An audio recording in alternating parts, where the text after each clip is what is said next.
Hello, everyone. Good afternoon. So today's session is titled How Malware Behaves in Virtual Machine Detection Using Heuristic and Machine Learning. But before I start, I want to thank the organizers, VMUG, and the sponsors, OVH Cloud, for putting this together, for giving the community an opportunity to talk about a wonderful topic. So I'm going to give a brief biography of myself. So like you already see, my name is Darlington Okeke, and I'm an independent researcher, as well as I have particular interest in the field of machine learning, malware analysis, reverse engineering, and artificial intelligence. And I also finished I did my master's in cyber security, finished from the University of Gloucestershire. So today, you all should be wondering why I'm presenting this. Okay, so the reason why I'm presenting this is I tailored this topic towards virtual machines. So the topic is being adapted towards virtual machines. And one important thing we need to understand is that the security architecture of virtual machines is very important, and it's something that needs to be looked into to have a virtual machine. But we need to also keep in mind that attackers now they have come to understand that virtual machines is the number one target. Why is it the number one target? Because they are designing malware with virtual machine in mind. They understand now that they designed the malware to look for blueprints, to look for artifacts, to look for static signals, to look for dynamic behaviors that would determine if they are going to exploit the virtual machine or not. So by the end of this session, you should walk away with a clear understanding of how and why malware fingerprints virtual machine. Secondly, you should walk away with an insight into which behavior and execution artifacts remain observable inside the virtual machine, whether it's evasion, whether the virtual machine is working with evasion or not. So, and by the end of this session, you all should have an understanding of how the heuristic and machine learning detection is now a predominant factor in determining how the malware can be detected and how the virtual machine can also be defended. So we'll go right straight into it now. So as you see, why does this matter to virtualized environments?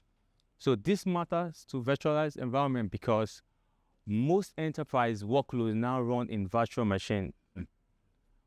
Yes, so most organizations today, especially in the UK, we all have virtual machines that they run in virtual machines because they believe that virtual machines sandbox is safer, which is not necessarily true. They believe that it's safer because they believe that if they're trying to protect the network, so they're trying to protect the outside network, and there's more virtual machines now. Is the demand for virtual machine is increasing. As you can see, from 2023 to 2033, we're expecting a growth of 48.3. So it's the demand for virtual machine is increasing. And that's the reason why we need to ensure that the security in place for virtual machine needs to be safe. So in as much as we're talking about the virtual machine, the wonderful things that the virtual machine can do, we also need to understand what are the security implications of the virtual machine. So attackers design malware specifically for these environments. So attackers understand that when they are designing malware, they need to put in mind that, okay, how often do you use your virtual machines? How often do you go and grab a cup of coffee? What time do you go out? What time is your break time? So attackers understand that, okay, within this particular time frame, they can actually model a malware to determine when to target the machine. So malware hides by behaving differently in virtual machines. So malware hides by behaving differently in virtual machines. I'm going to go deep into that later on. But for now, traditional detection misses, delayed, or suppressed attacks, and this increases dwell time and operational risk. So we understand that the challenge for infrastructure and security teams is that many traditional security tools were built on the assumption that attackers think the same. So they are built on the assumption that, attackers, we understand that we have a very good firewall in place. We have a very good proxy server. We have a very good you name it. So the attackers put that in mind, that you have a very good proxy server. We have a very good anti-detection technique or anti-detection system. But with this, attackers are understanding that, okay, now they have to think outside the box. They have to think like they are the ones that own the machine learning process. So like you said initially, they are now designing malware with machine learning. So attackers are designing malware now with machine learning in place, understanding the artifact. What are the artifacts? The artifacts can be the timing, the time frame of the virtual machine, and other that we'll look into later. So the core detection problem in virtualized environment is traditional tools rely on static signatures or basic behaviors. So traditional tools, I don't want to mention VirusTotal, but VirusTotal, we know that VirusTotal is just it's an effective tool, right? But it's not a tool that you rely on, because you can create your own malware and VirusTotal is going to pick that, right?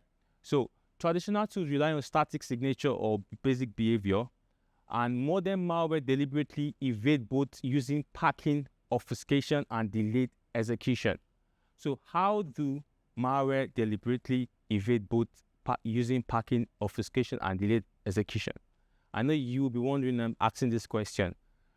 Okay, the way to do it is there are certain tools that you use to pack the malware. Now, the binaries on the malware, when you're creating your own malware, what malware authors now realize is that, okay, so we understand that there's a static signature that's in place.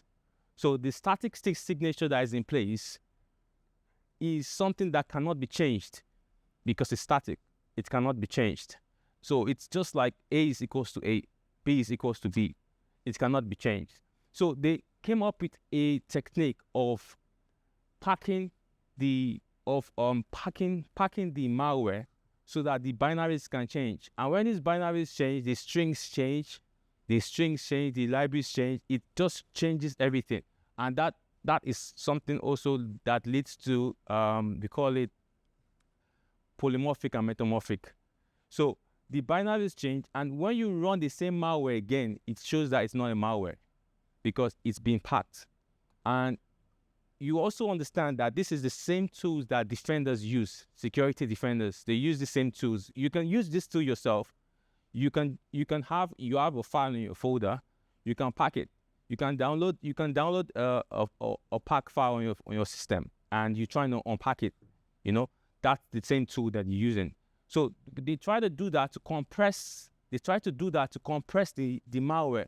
So when they compress the malware, they hide the binaries, they hide the strings, they hide the things that the static signature will look for. They hide the things that the antivirus will look for. The antivirus on your system, they hide the things that antivirus will look for. So when the antivirus look for those things, it's not going to find anything, and it's going to say, oh yes, this is a good, this file, this folder can pass through your computer, and boom, that's what happens. So the static signature is failing, and at the moment for virtual machine is something that virtual machines cannot afford at this point in time to rely on. So virtual machines cannot rely on static signatures because it's failing. But it also has its benefits, and the benefit is that it can pinpoint malware signatures, right? So I'm not saying, don't misquote me, I'm not saying static signature has failed.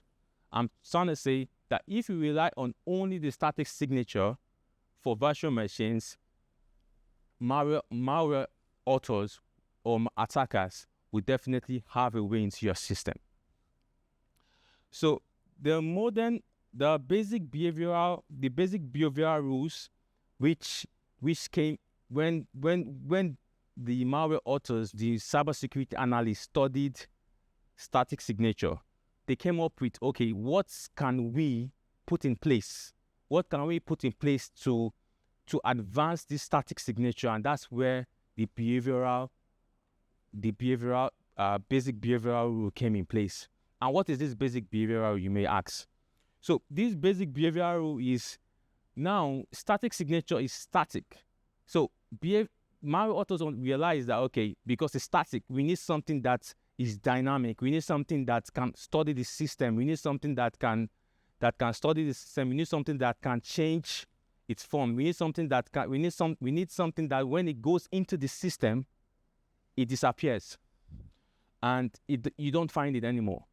So that's where they come up with some malware conditionally activates only after detecting a virtual machine or specific runtime conditions. So that's where that comes in place. So, like I said initially, why did static detection fail in virtual machines? So static analysis relies on file hashes and known signatures. And what are file hashes and known signatures, like you mentioned earlier? PE Studio, there's a software called PE Studio. You put any file on it, you put anything on it, and it's gonna bring out the signatures for you. It's gonna bring out the PE hashes for you, and you're gonna see the PE hashes. And I can tell you those PE hashes can be manipulated. That's why it failed in virtual machines. Because if you rely on static analysis on the PE Studio, it's not reliable for virtual machine, and it can be alterated. So another is PE header imports and embedded strings. So these PE headers, imports and embedded strings, these are headers, these are imports. Imports are the API. They are when you put an application on your system, it starts calling functions. It starts calling, oh, I need a call, I need this function for my system, I need that function, I need this function, I need that function. It starts calling functions so that it can work together. So that's what imports do. And the embedded strings are strings that like when every application comes with its own embedded strings, every file comes with its own embedded strings. So it's strings that can be able to, like fingerprints. It's like a human fingerprint that cannot be changed. But malware attackers have found a way to change those fingerprints. But attackers evade this using packing and encrypted loaders, aggressive code obfuscation, polymorphic and metamorphic techniques. And this results in the malware appearance changes and malicious intent remain the same. So I'll explain a little about polymorphic and metamorphic. So polymorphic, let's say let's say an animal that changes the skin color, right? An animal that changes the skin color, that's a polymorphic. So the executable goes into the system, right? And when it goes into the system, it changes the skin color, right? It changes the form. It changes its form. It keeps on changing the form, right? And when it keeps on changing the form, you'll be like, imagine you downloading something and you can't find it again on your system. It's changed. You don't know what you downloaded, but it's there on your system. You know you downloaded something on the virtual machine. It's there, but you can't find it. That's what polymorphic is. What metamorphic is even advanced than polymorphic. Metamorphic changes its form and changes its functions. So it changes the form and changes its functions in the sense that it's adapting to your system.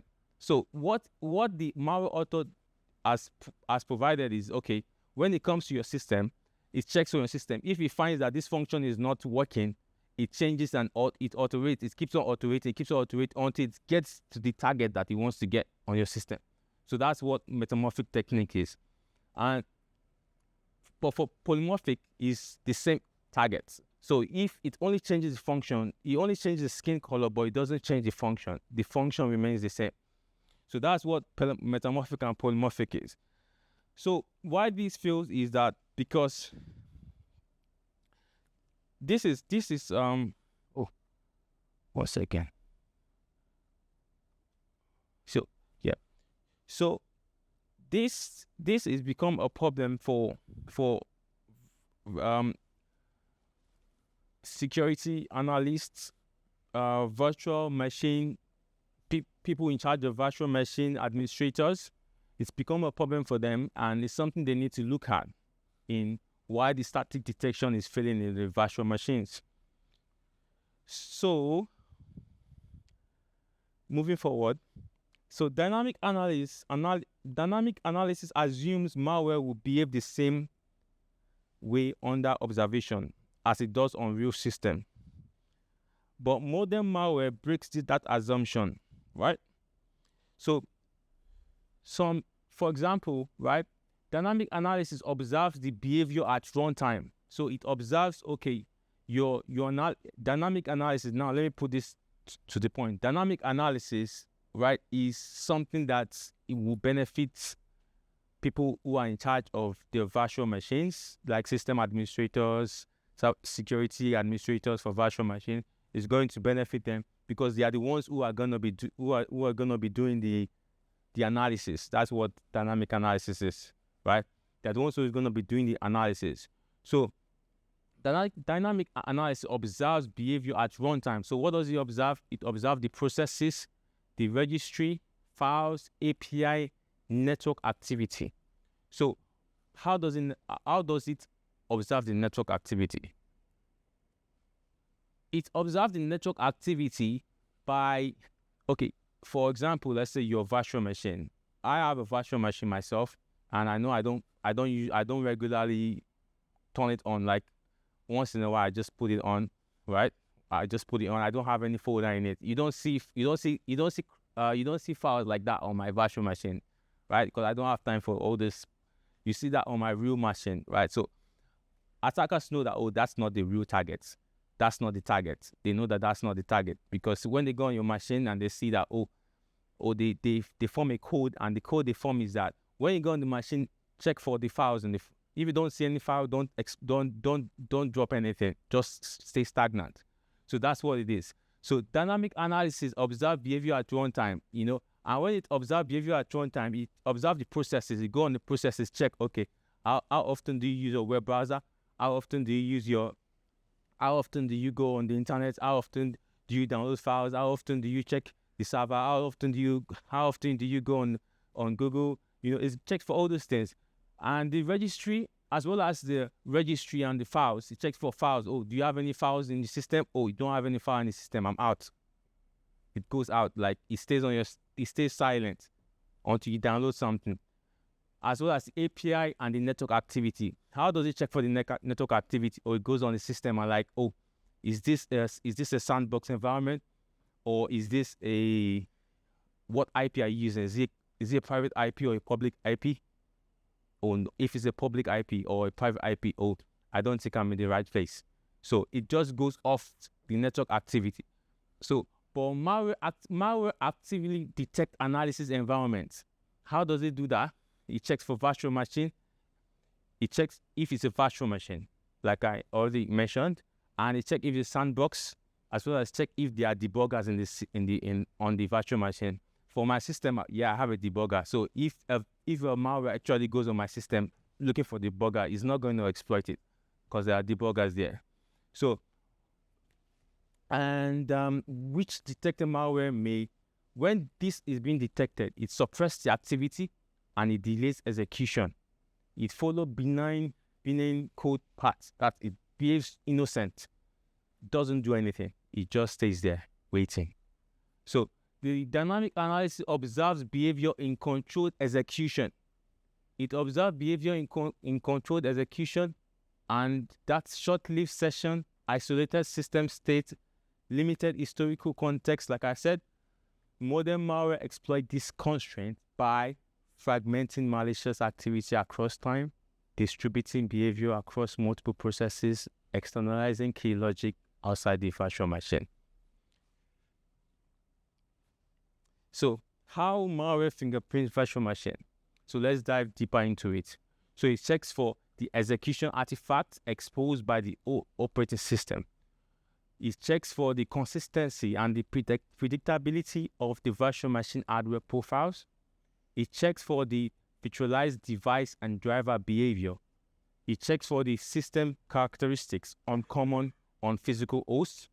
These signals allow malware to classify the execution environment, adapt behavior accordingly. And once the malware classifies the environment, the next step is, should I exploit or should I remain dormant? That's what the next step is. So how the malware fingerprints virtual machine is, it checks for the artifact, like I said. It checks for all these signals, and these signals let the malware know, or the author know, that okay, I'm going to exploit this virtual machine or not. It's really important that these signals cannot be easily understood or be easily read.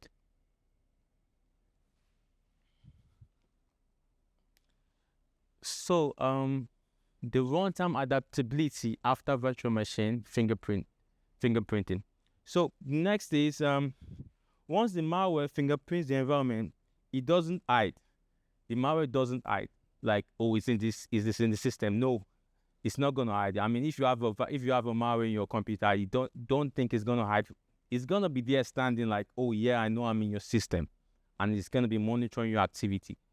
So once the malware classifies its environment, it can alter execution path dynamically, and it can choose which code path to execute. It can decide, oh, where do I want to execute? Do I want to go on the PowerShell? Do I want to eat the PowerShell? Do I want to eat the bash? Do I want to eat the command prompt? Or do I want to create my own command language? So it's going to decide which code path to execute. It's going to also check if there are other like machines attached to it. Do I want RDP or SSH, or what do I want to do? How do I want to diversify? How do I want to like exploit more system on the virtual machine? And splitting activity, no single action looks suspicious. So it tries to behave like a normal application. So okay. So this interaction creates structural inconsistency, statistical patterns, and behavioral correlations. And this makes them more resilient to repacking, code changes, and environment-aware evasion. So even when malware is adaptive, malware still produces structural anomalies in executables, statistical irregularities in execution, article interaction patterns with the operating system, correlations across runtime artifacts. And these signals are subtle aggregate, difficult to suppress entirely. So now, this is a very important part of the session, which is the heuristic machine learning in virtual machine environments. And why this is important is because I've done my own comprehensive research on it, and I'm going to break it down. Virtual machine execution artifacts are individually weak, right? Why they're individually weak is because of what I earlier mentioned. If you follow through from the beginning, when I talked about the static, when I talk about the dynamic, these are artifacts that can easily be pulled out from your system.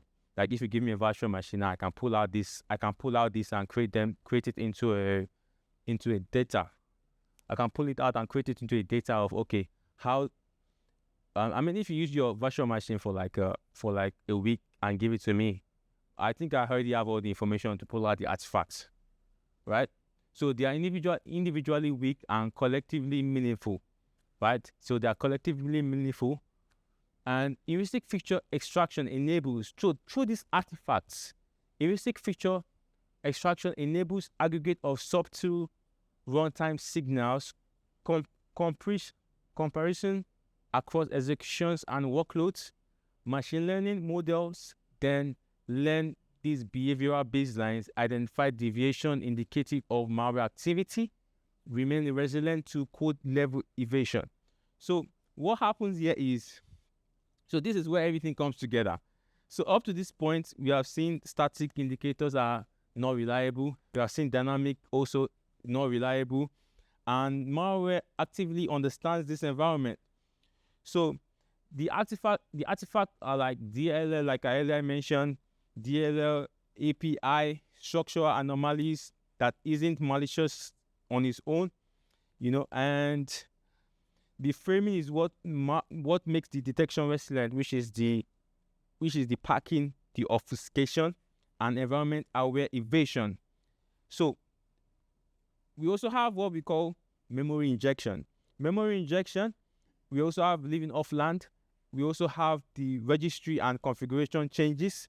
So what is living offline? So if you're into if any of you have used the living offline, so you understand that living offline it's just like from your system, you're operating another system without dropping any information on the system. Like you're controlling the system, but there is no traces of you being on that system. There is no traces. So that is living offline. So these are the certain certain methods that are used by malware authors on virtual machines, that makes it susceptible to attacks. So in conclusion, virtualization gives us enormous defensive advantage, but it also changes the threat model. And modern malware understands virtual machine, adapts its behavior accordingly, and exploit assumption.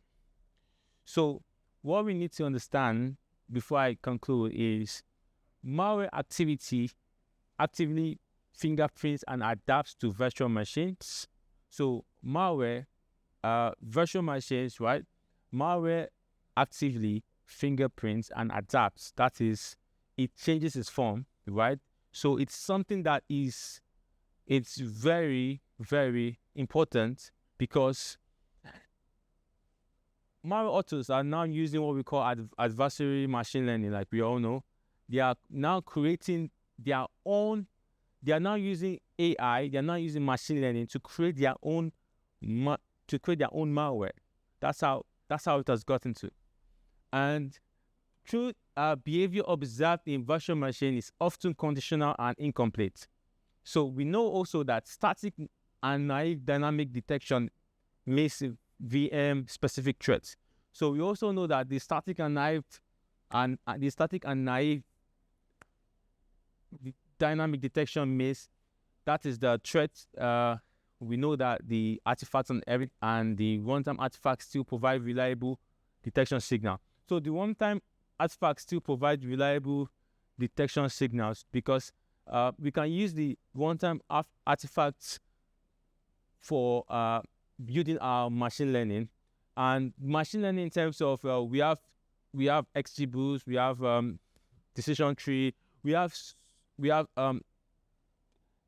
the algorithm that works on that you can use to build up using the DLL and using the data you get from the virtual machine, right? The artifacts you get from the virtual machine. So heuristic and machine learning approaches align detection with VM reality. So the way to go right now to answer the question that's in many of you guys' mind is that the solution, is it static? Is it dynamic? Is it heuristic? Is it machine learning? Right? So at this point in time, we understand that dynamic also plays an important part, as well as static plays an important part. Static plays an important part, dynamic plays an important part, heuristic plays an important part, machine learning plays an important part, AI plays an important part. But how effective is it in protecting the virtual machine? That's what's important, right? It has to be effective. Static has to be effective. Dynamic has to be effective. Heuristic has to be effective. Machine has to be effective, and AI and artificial intelligence has to be effective. So heuristic and machine learning is the best approach. And the good part about it is we've now seen antivirus and using heuristic-based detection approach. So they are now using heuristic-based detection approach in protecting virtual machines and protecting virtual machine and protecting the security infrastructure of the system. So with that, I'll be stopping here, and I'll be happy to take your questions. So if you have any questions, please feel free to ask.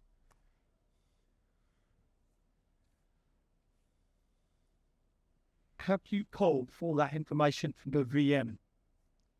Okay, so on the VM, to pull out this information, it's something that normally companies do pay for to pull it out, right?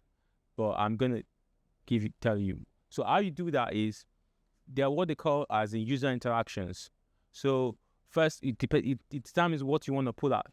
Do you want to pull out the user interactions, or do you want to pull the system? Do you want to pull out the system interactions? So if you want to pull out the user interactions, you're gonna check the timestamps, the click baiting, check how you use your keyboard, how you use your keyboard, how often you use your keyboard. That's the user interaction. So you check from the user interaction, you check from the system interactions, you check from the configurations. So to pull out this information, you pull that from different aspects, different areas.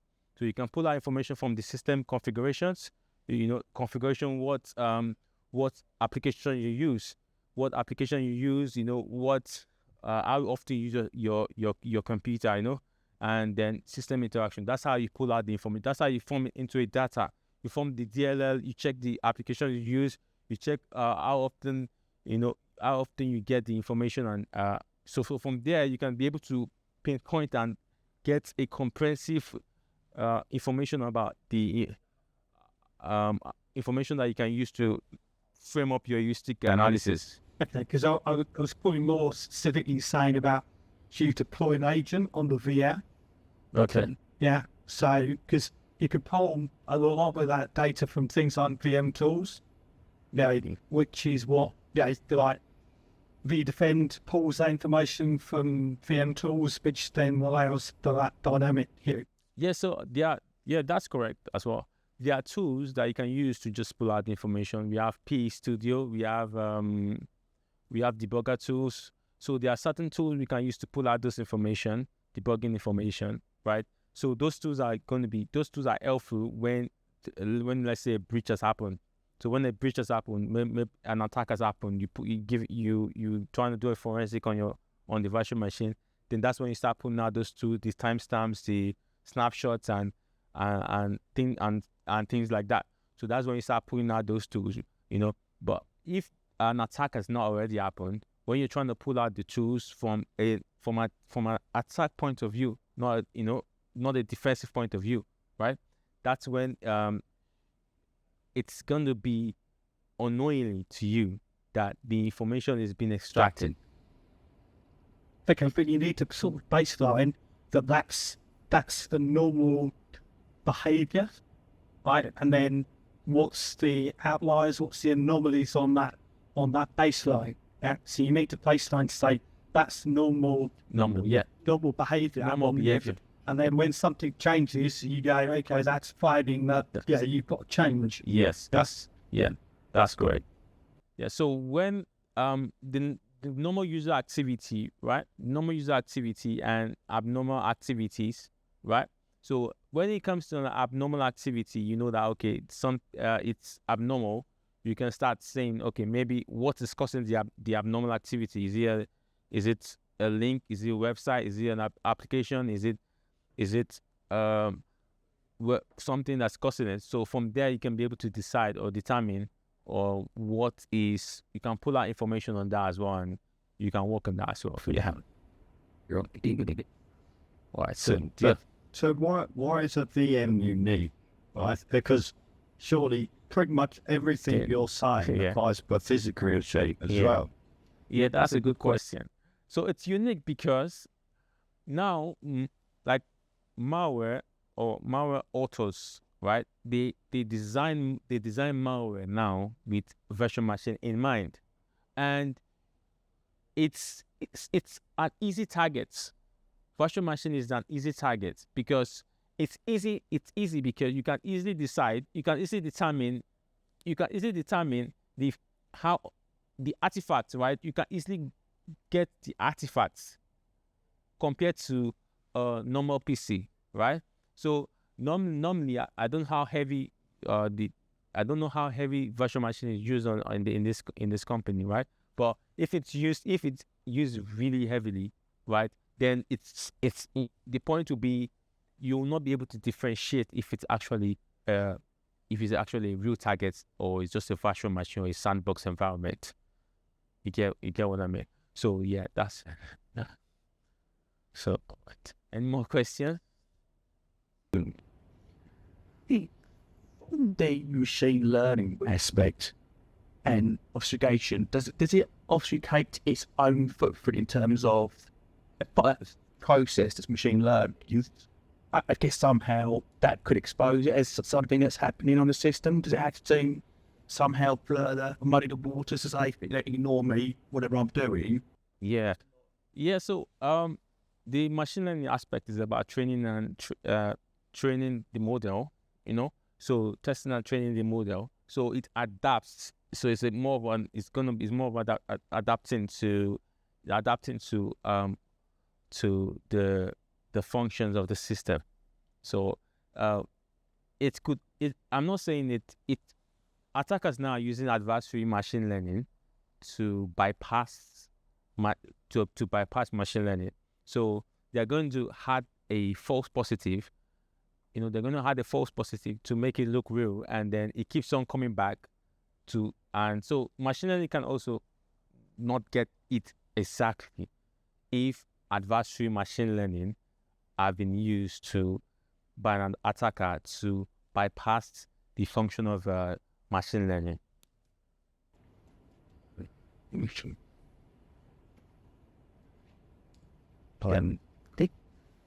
Thank you. Thank you a lot.